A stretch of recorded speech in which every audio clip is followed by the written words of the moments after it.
Hey, I'm Jay Kumar, the BassBlaster, and this is your Seafoam and Kistler top 5 of the week in bass fishing. Number 1. Dustin Connell won the MLF Redcrest Championship last weekend. Now we could talk about that he won, or that it's his second Redcrest win in a row, or that it's his third Redcrest win overall, or we could talk about how this is his third Redcrest win in his home state. But really, we need to talk about the most amazing and craziest part of it all, which is that Dustin intentionally left that crazy huge population of big Guntersville largemouths behind. He ran 70 miles upriver to the Nickajack Dam to fish for what he thought was going to be mostly spotted bass. Hey man, this dude is crazy.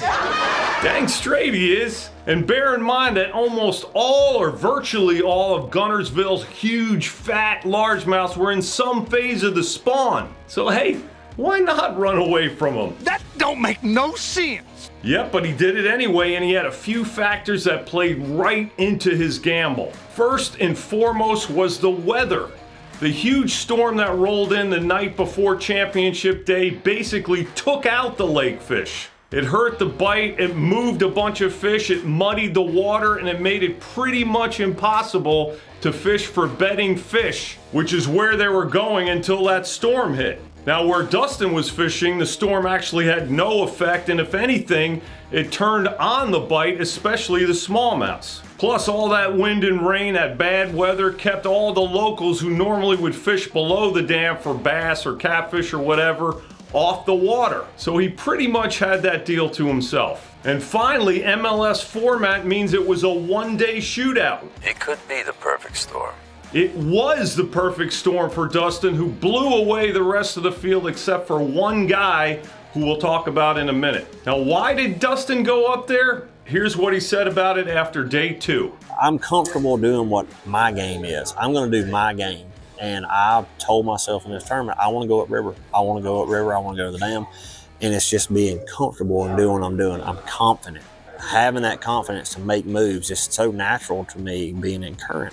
Confidence in my areas and doing my personality. I don't like dragging around in grass. That ain't my deal. And from this point on in this season, I'm going to do me.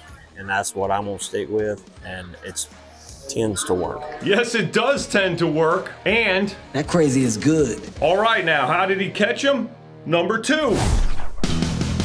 Dustin Connell's 2 main baits from his win at Redcrest were a mooch minnow and a freeloader, both from Rapala's still kind of new CrushCity soft plastics brand. And both were the gizzard shad color. Here's how he had them rigged up. That mooch minnow is on a 3/16 ounce VMC tungsten swim bait jig head, and the freeloader is on a scrounger head. Now, he said when he switched to the mooch minnow from another CrushCity bait, a small Mayer swim bait, a light bulb went off.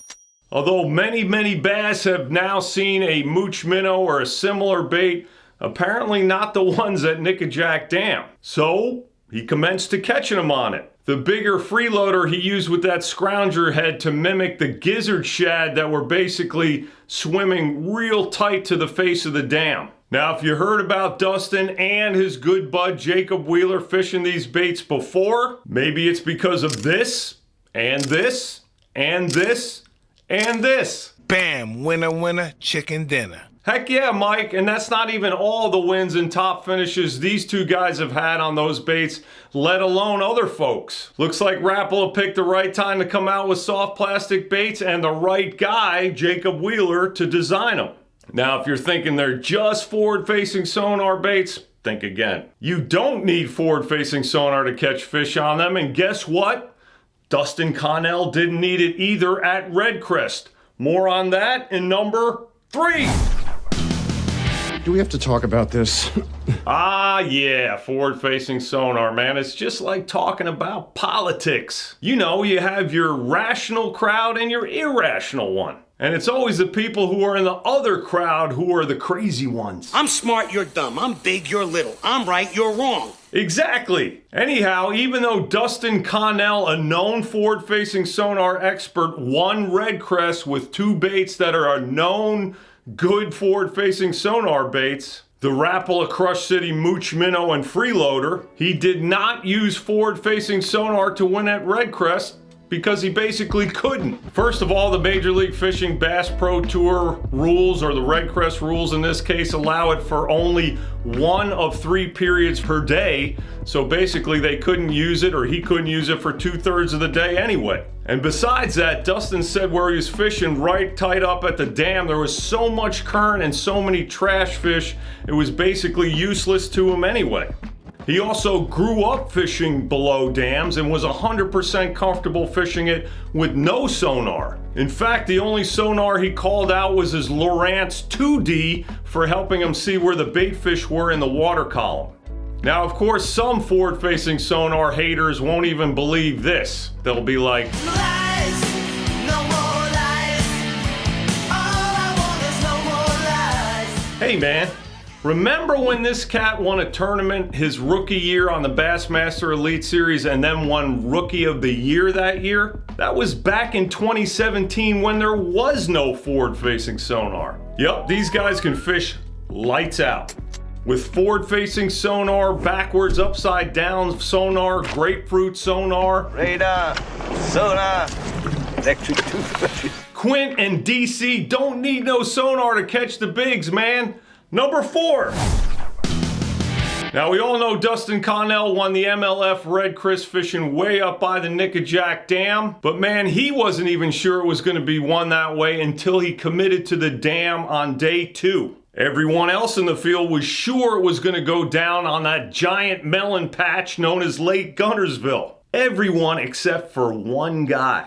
Yep, that guy, Tennessee's Wesley Strader. Now, Wes and his dad had fished the river portion of Guntersville many times, and when the location of Redcrest was announced, Wes told a friend of his that if those spawner, pre-spawner largemouths got funky in the lake, the tournament could be won upstream with smallmouths. His friend was like, "You are crazier than a road lizard." Not sure what that means exactly, but Wes is kind of crazy. What? Alright, just messing sorta, but either way, he was pretty dead on with that prediction. He ended up being the only guy to give Dustin a run on that final day, and he finished 8 pounds back. To put that in perspective, 3rd place was 35 pounds behind Wesley, so you know the river was the deal. Now, like most guys, Wes threw a bunch of baits, but here is 3 main ones. For smallmouth, he used that Zoom winged fluke and Tennessee shad you see there in the middle, and that jig head is a 1/8 ounce tungsten Big Daddy's Spotlighter head.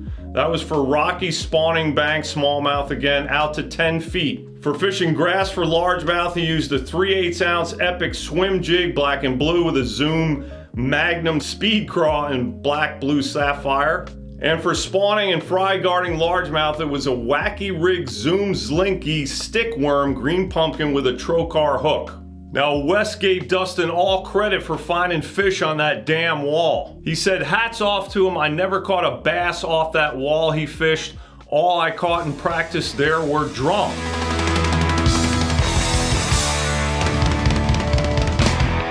That's the only good kind of drums, man. Number 5. We've got a phenomenon now. In tournament bass fishing, Winnie streaks. We've got a phenomenon now in tournament bass fishing, winning streaks, or should I say winning streakers. Maybe it's on one lake, maybe it's on similar lakes, or maybe it's something else. But a few younger cats are smashing them and winning big bags of money. They're like, How about I keep the bag of money? man, they're real nice off the water too, but on it they're like Stone cold killer. Now, a couple guys I'm talking about are former Auburn basser Hayden Marbett and current University of North Alabama student Dylan Nutt. Last year, Hayden won the MLF Toyota Series tournament on Guntersville, and then he won the Toyota Series Championship on the same lake. His total winnings from those 2 tournaments, 335,000 big ones. Then this year, Dylan won back-to-back Toyotas at Pickwick and Chickamauga for $200,000 in total winnings. All right, what do these wins have in common? Obviously, they're both young guys. They both did or are still doing college fishing, which is amazing prep for the higher levels of fishing. They knew those lakes well, they read the fish real well, and yep, they were pinging a minnow, but not just that. And by the way, pinging a minnow is a lot of college fishing, so they get real good at it and real comfortable with it. Now, I guess I should also mention the guy who won 2 Bassmaster Opens last year, Easton Fothergill, for whom all of the above is also true. And it looks like Easton's having a pretty good start to his pro career. Keep an eye out for streakers, man. We're streaking! We're streaking! That's all I got for you this week. Thank you for watching. Thank you, Seafoam and Kistler. See you next week. God bless you.